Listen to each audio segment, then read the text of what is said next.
Good morning प्यारे बच्चों। आज हम लेसन नंबर 3 की शुरुआत करेंगे।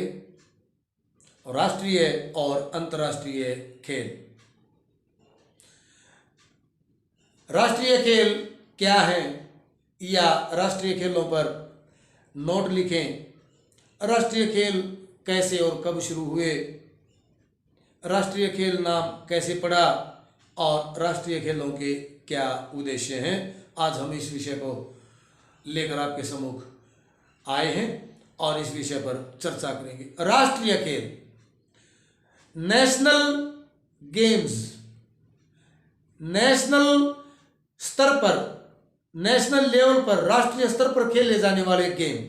प्यारे बच्चों, भारत के अंदर, भारतवर्ष के अंदर राष्ट्रीय खेलों का आयोजन प्रत्येक 2 वर्ष के बाद होता रहा है और इसमें, इन खेलों के अंदर पूरे भारतवर्ष से, जो पूरे भारतवर्ष के प्रांतों से या राज्यों से या कहें स्टेट से जो टीमें चुनकर आती हैं वो राष्ट्रीय स्तर के खेलों में भाग लेती हैं।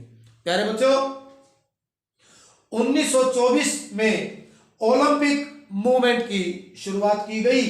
इसी वर्ष लाहौर के अंदर राष्ट्रीय खेलों के रूप में ओलंपिक खेलों की शुरुआत की, जिसका श्रेय श्री जीडी सोंधी को जाता है। जीडी सोंधी ने इन खेलों की शुरुआत की। 1924 से पहले ये खेलें भारतीय ओलंपिक खेलों के रूप में आयोजित होते थे, परंतु स्वतंत्रता प्राप्ति के बाद सन 1948 में प्रथम बार लखनऊ में आयोजित की गई तथा इनका नाम बदलकर राष्ट्रीय खेल रख दिया गया। कुछ वर्षों तक इन खेलों का आयोजन सुचारू रूप से होता रहा, सुचारू रूप से ये खेल चलते रहे, परंतु 1985 में प्रथम बार ओलंपिक खेलों के अनुसार दिल्ली में आधुनिक राष्ट्रीय खेल आयोजित किए गए। उसके बाद ये खेलें फिर 2 वर्ष के अंतराल पर नहीं किए जा सके। प्यारे बच्चों, मैं आपको बताऊं, 35वें जो राष्ट्रीय खेल, 35वें राष्ट्रीय खेल 31 जनवरी से 14 फरवरी 2015 तक केरल में आयोजित किए गए। 36वें राष्ट्रीय खेल 2016 में गोवा में हुए। इन खेलों का आयोजन तिथियां, स्थान, प्यारे बच्चों, भारतीय ओलंपिक एसोसिएशन द्वारा निश्चित किया जाता है और अलग अलग राष्ट्रीय जो खेल संघ हैं इन खेलों में अपनी अहम भूमिका निभाते हैं। प्यारे बच्चों, अब मैं चर्चा करूंगा कि इन खेलों को आयोजित करने के उद्देश्य क्या है। नंबर 1, जाति, धर्म, नस्ल के आधार पर कोई भेदभाव ना हो। खेलों के अंदर किसी भी जाति, किसी भी धर्म और किसी भी नस्ल का खिलाड़ी भाग ले सकता है। कोई प्रतिबंध नहीं है कि वो किसी विशेष जाति, धर्म या नस्ल का हो।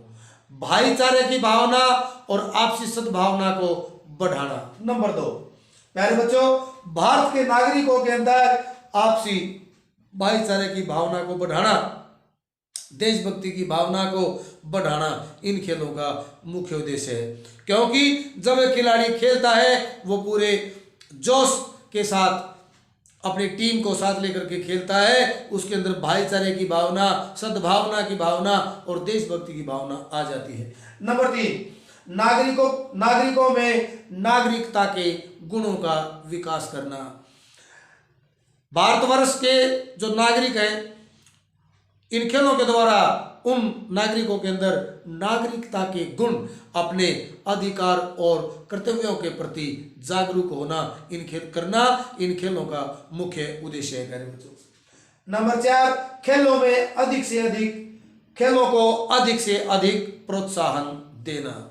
खेलों को अधिक से अधिक प्रोत्साहन देना, खेलों को बढ़ावा देना इन खेलों का मुख्य उद्देश्य है। नंबर 5 आता है श्रेष्ठ खिलाड़ियों का पता लगाना तथा उनका चयन अंतर्राष्ट्रीय खेलों के लिए करना। जब हम राष्ट्रीय स्तर पर खिलाड़ियों को लेकर आते हैं, वहाँ जो अच्छे खिलाड़ी हैं उनका चयन किया जाता है और उन खिलाड़ियों को अंतर्राष्ट्रीय स्तर पर खेलने के लिए भेजा जाता है, उनका चयन किया जाता है, उनको ट्रेनिंग कैंप लगाए जाते हैं और उनको खेलने के लिए विदेशों में या अंतर्राष्ट्रीय स्तर पर प्यारे बच्चों भेजा जाता है। और नंबर 6 है खेलों का विस्तृत आधार प्रदान करना। खेलों को विस्तृत आधार प्रदान करना। विस्तृत आधार प्रदान करने के लिए इन खेलों का आयोजन किया जाता है। आज हमने किया राष्ट्रीय खेल क्या हैं और राष्ट्रीय खेलों के उद्देश्य क्या हैं। अगले विषय को लेकर हम फिर हाजिर होंगे, तब तक के लिए धन्यवाद।